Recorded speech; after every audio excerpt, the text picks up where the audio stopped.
Welcome back to Clean News MP. चलिए देखते हैं मध्य प्रदेश की 25 फटाफट बड़ी खबरों को। इससे पहले आप न्यूज को कहां से देख रहे हैं, हमें कमेंट में बताना बिल्कुल ना भूलें। साथ ही हमारे फेसबुक पेज को भी फॉलो करें। फेसबुक पेज का लिंक डिस्क्रिप्शन में दिया गया है। लाडली बहना योजना से 5.70 लाख महिलाओं के नाम हटे, लाभार्थियों की संख्या घटी। मध्य प्रदेश की मुख्यमंत्री लाडली बहना योजना में बीते 2.5 साल के दौरान 5,70,000 से अधिक महिलाओं के नाम बाहर कर दिए गए हैं। सरकार ने स्पष्ट किया है कि फिलहाल योजना में नए लाभार्थियों को शामिल नहीं किया जा रहा है। पात्रता शर्तों, उम्र सीमा और अन्य मानकों के आधार पर लाभार्थियों की सूची में संशोधन किया जा रहा है। योजना की शुरुआत में लाभार्थियों की संख्या 1,29,65,457 थी, जो अब घटकर करीब 1,25,31,000 रह गई है। लाडली बहना योजना की 32वीं किस्त जारी, सीएम मोहन यादव ने दी बहनों को सौगात। मध्य प्रदेश की लाडली बहनों के लिए मुख्यमंत्री डॉक्टर मोहन यादव ने बड़ी सौगात दी है। शुक्रवार को नर्मदापुरम जिले के माखन नगर बाबई में आयोजित राज्य स्तरीय सम्मेलन के दौरान सीएम मोहन यादव ने लाडली बहना योजना की 32वीं किस्त का अंतरण किया। इस अवसर पर प्रदेश के 1,25,31,000 से अधिक पात्र बहनों के खातों में 1,836 करोड़ रुपए से ज्यादा की राशि सीधे डीबीटी के माध्यम से ट्रांसफर की गई। मुख्यमंत्री ने कहा कि सरकार बहनों के सशक्तिकरण और आत्मनिर्भरता के लिए लगातार काम कर रही है। एमपी में पंचायत सचिवों को सीएम मोहन यादव की बड़ी सौगात, सैलरी और रिटायरमेंट में बढ़ोतरी। भोपाल के दशहरा मैदान में आयोजित प्रदेश स्तरीय पंचायत सचिव सम्मेलन में मुख्यमंत्री डॉक्टर मोहन यादव ने पंचायत सचिवों को बड़ी सौगात दी। उन्होंने पंचायत सचिवों को 7वें वेतनमान के तहत सैलरी देने का ऐलान किया और रिटायरमेंट में आयु सीमा बढ़ाने की घोषणा की। इस खबर के साथ ही पूरा आयोजन स्थल तालियों और सीएम मोहन यादव जिंदाबाद के नारों से गूंज उठा। इस कदम से पंचायत सचिवों की आर्थिक स्थिति मजबूत होगी और उनके भविष्य में सुरक्षा सुनिश्चित होगी। माहेश्वरी समाज का अनोखा निर्णय, सही उम्र में शादी पर मिलेगा 2,100 रुपए का शगुन। माहेश्वरी समाज ने विवाह की सही उम्र को बढ़ावा देने के लिए अनूठी पहल की है। समाज ने लड़कों और लड़कियों के लिए विवाह की तय उम्र निर्धारित की है। यदि दंपत्ति इस उम्र में विवाह करता है तो उन्हें समाज की ओर से 21,000 रुपए का शगुन दिया जाएगा। ये निर्णय हाल ही में जोधपुर में 3 दिवसीय माहेश्वरी महासभा में लिया गया। इस पहल का उद्देश्य घटती जनसंख्या और बिगड़ते लिंगानुपात को सुधारना है। कन्या जन्म पर उत्सव और तालियों की आवाज से खुशी मनाई जाएगी। भोपाल नगर निगम कर्मचारियों के लिए खुशखबरी, 12,000 कर्मियों को नई सौगात। नए साल की शुरुआत भोपाल नगर निगम के कर्मचारियों के लिए खुशखबरी लेकर आई है। महज 15 दिनों के भीतर निगम प्रशासन ने 3 बड़े फैसले कर्मचारियों के हित में लागू किए। पहले 2 फैसले पहले ही लागू हो चुके हैं, जबकि तीसरा और सबसे महत्वपूर्ण फैसला अंतिम चरण में है। इन निर्णयों से निगम के करीब 12,000 कर्मचारियों का भविष्य सुरक्षित होगा और उनकी आर्थिक स्थिति में सुधार आएगा। ये पहल कर्मचारियों के मनोबल और कल्याण के लिए महत्वपूर्ण कदम है। बोर्ड परीक्षा से पहले विद्यार्थियों को सलाह, नया कुछ न पढ़ें, सिर्फ रिवीजन करें। माध्यमिक शिक्षा मंडल की 10वीं और 12वीं बोर्ड परीक्षा 10 फरवरी से शुरू होने वाली है। परीक्षा के करीब 20 दिन बचे हैं और विद्यार्थियों में तनाव बढ़ रहा है। हेल्पलाइन पर रोजाना 400 से 500 विद्यार्थी कॉल कर रहे हैं। काउंसलर्स ने सलाह दी है कि अब नया विषय न पढ़ें, बल्कि जितना पढ़ लिया है उसका रिवीजन करें। साथ ही माता पिता से भी कहा गया है कि वे बच्चों के साथ रहें और उन्हें मानसिक सहयोग दें, ताकि परीक्षा का दबाव कम हो और बेहतर प्रदर्शन हो सके। एम्स में TERIIP-2 अध्ययन शुरू, बच्चों की रक्त जांच अब भारतीय मानकों से होगी। देश के बच्चों की स्वास्थ्य जांच में बड़ा बदलाव आने वाला है। एम्स भोपाल ने भारतीय आयुर्विज्ञान अनुसंधान परिषद के सहयोग से TERIIP-2 नामक राष्ट्रीय स्तर का बहुकेंद्रित अध्ययन शुरू कर दिया है। इसके तहत भारतीय बच्चों और किशोरों के लिए रक्त और जैव रासायनिक जांचों ने अपने राष्ट्रीय मानक तय किए जाएंगे। अब तक अधिकांश लैब रिपोर्ट विदेशी मानकों पर आधारित थी, जो भारतीय जलवायु, खान-पान और आनुवंशिक विविधता के अनुरूप नहीं थी। ये पहल बच्चों की सटीक और देश विशेष स्वास्थ्य मूल्यांकन में मदद करेगी। एमपी की 26 गांव में पानी पहुंचेगा। मोहनपुरा कुंडालिया परियोजना से 10,000 किसानों को होगा फायदा। मध्य प्रदेश के राजगढ़ जिले में मोहनपुरा कुंडालिया वृहद सिंचाई परियोजना का विस्तार होने जा रहा है। इस विस्तार से सारंगपुर ब्लॉक के 26 गांव की 11,040 हेक्टेयर जमीन सिंचित होगी, जिससे करीब 10,000 किसानों को लाभ मिलेगा। परियोजना का विस्तारित योजना कैबिनेट से मंजूरी प्राप्त कर चुका है और जल्द ही कार्य शुरू होगा। वर्तमान में मोहनपुरा कुंडालिया परियोजना से राजगढ़ और आगर जिले के 1,136 गांवों में सिंचाई की सुविधा उपलब्ध कराई जा रही है। एमपी को 8 राष्ट्रीय राजमार्गों की सौगात, 4,400 करोड़ प्रोजेक्ट का लोकार्पण शिलान्यास करेंगे नितिन गडकरी। मध्य प्रदेश को बड़ी सड़क विकास की सौगात मिली है। केंद्रीय सड़क परिवहन एवं राजमार्ग मंत्री नितिन गडकरी 17 जनवरी को विदिशा जिले में 8 राष्ट्रीय राजमार्ग परियोजनाओं का लोकार्पण और शिलान्यास करेंगे। इन प्रोजेक्ट्स की लागत 4,400 करोड़ रुपए से अधिक है और ये 181 किलोमीटर लंबाई में मध्य भारत और बुंदेलखंड क्षेत्र की कनेक्टिविटी को मजबूती प्रदान करेंगे। मुख्यमंत्री डॉक्टर मोहन यादव ने बताया कि ये कदम प्रदेश की सड़कों और परिवहन विकास के लिए ऐतिहासिक महत्व रखता है और प्रदेश को नई गति देगा। एमपीपीएससी ने 1832 डॉक्टर पदों पर भर्ती निकाली। इंटरव्यू 27 जनवरी से शुरू। मध्य प्रदेश में सरकारी अस्पतालों में डॉक्टरों की कमी को दूर करने के लिए बड़ा कदम उठाया गया है। मध्य प्रदेश लोक सेवा आयोग ने 1832 डॉक्टर पदों पर भर्ती प्रक्रिया तेज कर दी है। आयोग ने 3,925 अभ्यर्थियों को साक्षात्कार के लिए पात्र घोषित किया है। इंटरव्यू 27 जनवरी से शुरू होकर अप्रैल 2024 तक पूरा करने का लक्ष्य रखा गया है। स्वास्थ्य विभाग के अनुसार ग्रामीण और जिला स्तर के अस्पतालों में विशेषज्ञ और सामान्य चिकित्सकों की कमी से मरीजों को समय पर इलाज नहीं मिल पा रहा था। हर घर नल कनेक्शन में फील्ड सिस्टम, एमपी में अफसरों पर गिरी गाज।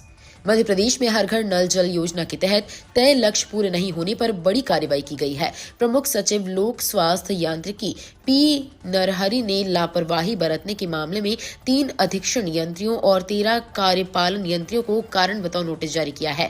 ये मामला एकल नल जल प्रदाय योजना की समीक्षा बैठक में सामने आया। विभाग ने बताया कि गंभीर अनियमितताओं के चलते अब तक 280 ठेकेदारों को ब्लैकलिस्ट किया जा चुका है। मामले की जांच के लिए प्रकरण सीबीआई को भी सौंपा गया। उज्जैन सिंहस्थ 2028 की तैयारियां तेज, 80,000 जवानों को मिलेगी हाईटेक ट्रेनिंग। उज्जैन में वर्ष 2028 में होने वाले सिंहस्थ महाकुंभ की तैयारियां शुरू हो गई हैं। सिंहस्थ में तैनात होने वाले करीब 80,000 पुलिसकर्मियों को पहली बार वर्चुअल और 3D तकनीक के माध्यम से प्रशिक्षण दिया जाएगा।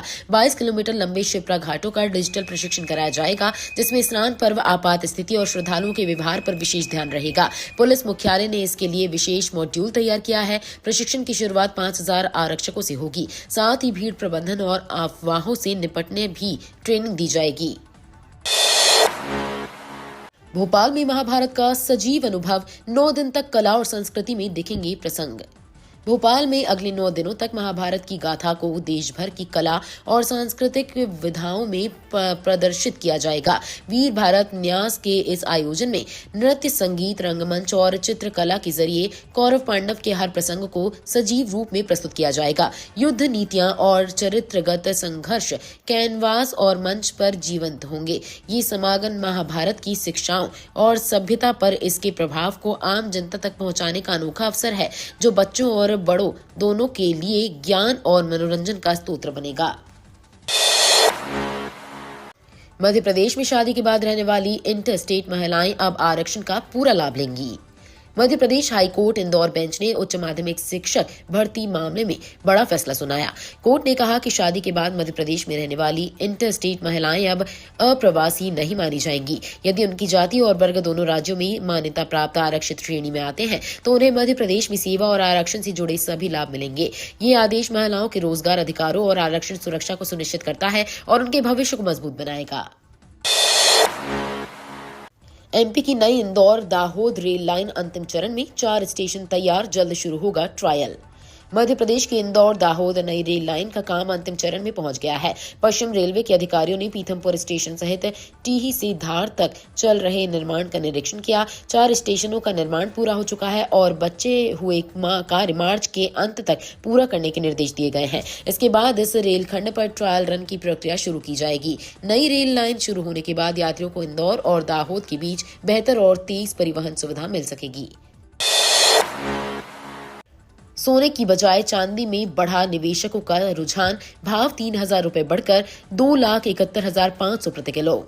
सोने की तुलना में निवेशक अब चांदी की ओर अधिक आकर्षित हो रहे हैं। राष्ट्रीय और अंतर्राष्ट्रीय बुलियन मार्केट में चांदी के दाम लगातार रिकॉर्ड तोड़ रही हैं। शुक्रवार को कॉमेक्स पर चांदी $90.83 प्रति औंस की नई ऊंचाई पर कारोबार करती दिखी। भारतीय बाजारों में भी चांदी चौरसा के भाव 3,000 रुपए की तेजी के साथ 2,71,500 रुपए प्रति किलो तक पहुंच गए। निवेशकों की इस बढ़ती मांग से बाजार में तेजी और रुझान दोनों मजबूत बने हुए हैं।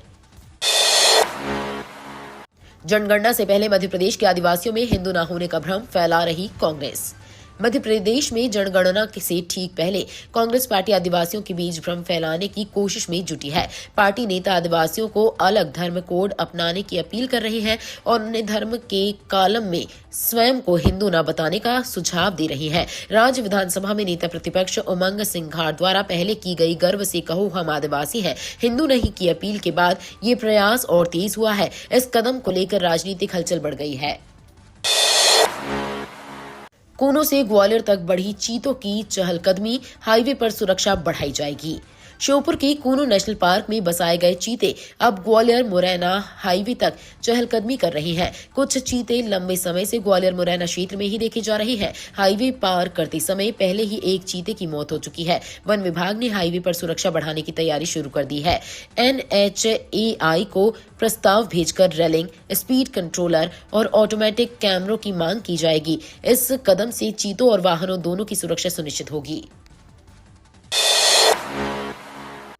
हाईकोर्ट में अंबेडकर प्रतिमा के लिए दामोदर सिंह की चेतावनी, 15 मार्च तक नहीं तो खुद करेंगे स्थापना। आजाद समाज पार्टी के प्रदेश प्रभारी दामोदर सिंह यादव ने दतिया में प्रेस वार्ता में सरकार और स्थानीय प्रशासन पर सवाल उठाए। उन्होंने मुख्यमंत्री डॉक्टर मोहन यादव को पत्र भेजकर ग्वालियर हाईकोर्ट परिसर में लंबित डॉक्टर भीमराव अंबेडकर की प्रतिमा स्थापना पर तुरंत हस्तक्षेप की मांग की। दामोदर सिंह ने चेतावनी दी कि अगर 15 मार्च तक प्रतिमा का उद्घाटन नहीं किया गया तो वे स्वयं इसे स्थापित करेंगे। उनका ये कदम न्यायालय परिसर में अंबेडकर सम्मान और सामाजिक न्याय को लेकर उठाया गया है। गणतंत्र दिवस की तैयारी, 21 से 26 जनवरी तक दिल्ली के लिए दोपहर की फ्लाइटें रद्द। इंदौर से दिल्ली जाने वाले यात्रियों के लिए 21 से 26 जनवरी के बीच फ्लाइट का समय बदला जाएगा। गणतंत्र दिवस परेड और एयर शो की तैयारियों के चलते दिल्ली एयरपोर्ट रोजाना सुबह 10:20 से लेकर दोपहर 12:45 तक बंद रहेगा। विमानतल प्राधिकरण ने नोटिस टू एयरमैन जारी कर सभी एयरलाइंस और यात्रियों को सूचित किया है। इस दौरान दोपहर की उड़ानों का संचालन नहीं होगा। यात्रियों को सलाह दी गई है कि वे अपनी यात्रा की योजना पहले से समायोजित करें और वैकल्पिक उड़ानों पर विचार करें। आज इंदौर पहुंचेंगे राहुल गांधी, भागीरथपुरा बस्ती में 1 घंटे ठहरेंगे। कांग्रेस नेता राहुल गांधी आज 17 जनवरी को इंदौर पहुंचेंगे। वे भागीरथपुरा बस्ती जाकर मृतकों के परिजनों से मुलाकात करेंगे। इसके अलावा मनरेगा योजना के नाम बदलने के विरोध में गांधी प्रतिमा पर आयोजित कार्यक्रम में भी शामिल होंगे और मौन उपवास करेंगे। राहुल गांधी सुबह इंदौर पहुंचेंगे और दोपहर तक शहर में रहेंगे। उनके आगमन से पहले SPG की टीम सुरक्षा व्यवस्था का जायजा ले चुकी है। भागीरथपुरा बस्ती में उनका ठहराव लगभग 1 घंटे का रहेगा। मध्य प्रदेश में AI सेंटर ऑफ एक्सीलेंस बनेगा जल्द, 90 दिन में बीमारियों की होगी पहचान। मध्य प्रदेश में आर्टिफिशियल इंटेलिजेंस के क्षेत्र में बड़ा कदम उठाया जा रहा है। केंद्र सरकार की योजना के तहत राज्य में 2 AI सेंटर ऑफ एक्सीलेंस स्थापित किए जाएंगे। प्रत्येक सेंटर 10,000 वर्ग फीट में विकसित होगा और शासन, स्वास्थ्य और कृषि जैसे महत्वपूर्ण क्षेत्रों में AI समाधान तैयार करेगा। इन सेंटरों की मदद से अब 90 दिन में बीमारियों की पहचान संभव होगी। साथ ही फरवरी में लॉन्च होने वाला स्वदेशी ChatGPT जैसे AI प्लेटफॉर्म राज्य में नवाचार और तकनीकी विकास को नई दिशा देगी। ग्वालियर में 140 NSG कमांडो करेंगे हाई इंटेंसिटी मॉक ड्रिल, आतंकी हमलों से निपटने की तैयारी। ग्वालियर में आतंकी हमलों से निपटने की तैयारियों को और मजबूत करने के लिए नेशनल सिक्योरिटी गार्ड के 140 कमांडो उतरेंगे। 4 से 7 फरवरी तक 4 रातों में लगातार हाई इंटेंसिटी मॉक ड्रिल आयोजित की जाएगी। अभ्यास रात के समय महाराजपुरा एयरबेस, सेना छावनी और BSF एकेडमी टेकनपुर में होगा। इस मॉक ड्रिल में NSG के साथ स्थानीय पुलिस, जिला प्रशासन, आपातकालीन सेवाएं, फायर ब्रिगेड और मेडिकल टीमें भी शामिल होंगी। इसका उद्देश्य वास्तविक आपात स्थिति में समन्वय और त्वरित प्रतिक्रिया क्षमता को परखना है। नर्मदा में बढ़ा प्रदूषण, राज्य मछली महाशीर विलुप्ति की कगार पर। नर्मदा नदी में राज्य मछली महाशीर अब विलुप्ति की कगार पर है। कुछ साल पहले नदी में महाशीर की भरमार थी, लेकिन लगातार बढ़ते प्रदूषण के कारण इसकी संख्या तेजी से घट रही है।